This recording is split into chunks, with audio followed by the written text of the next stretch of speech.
Nababaliw na sa Bernadette sa sarap. Burger sa akin. Hindi ako mahilig sa mga matatamis sa pagkain pero na-curious ako dito at gusto ko siyang kainin. Nag-crave ako dito sa Boy Sweet. Kaya sabi nito, ayan yung asawa ko na yan, umorder daw kami. Ito yung candy na napaka-affordable at pwede mong gawing negosyo. Tara, i-unbox na natin. Unboxing. Ito yung nagtitrending sa Facebook na napakasarap na pastillas. Kaya agad-agad kaming umorder para matikman namin to. Actually, hindi talaga ako mahilig sa matatamis kasi baka magkaroon ako ng UTI. Pero dahil dito, titikim ulit tayo ng sweet at napaka-affordable pala nito. At pwede mo rin siyang ipang negosyo. Maliit lang na puhunan yung kakailanganin mo at makakapag-start ka na kagad sa pagbebenta nitong Boy Sweets. Umorder kagad ako ng starter package nila. Naglalaman to ng 20 pouches sa pastillas na iba't ibang flavor, 150 grams at free rebranding for only 1499 lang. Kaya ikaw kung gusto mo magnegosyo hanggat maaga pa, i-message mo na kaagad yung Boy Sweet.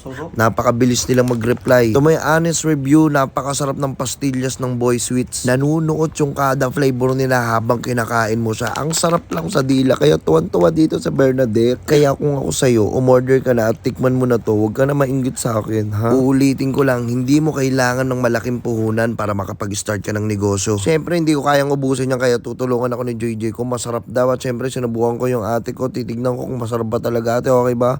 Oh, nasarapan siya. Si mama naman, masasarapan kaya si mama. Kinakabahan ako dito kay mama. Yun.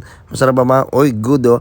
Nak, sige nak, go. Nak, what do you feel? Maxi feel, masarap ba nak? Isang slipper nga nak, isa lang. Ala, gaganda mo nak. Ala, masarap to. Creamy Lona, go well. Meron pala sila ditong 6 na flavor. Kaya tikman mo na yung creamy melon na yan, well. Sige nga, well, ano sa palagay mo? What do you feel? Masarap ba? Ay, napapangiwi na siya.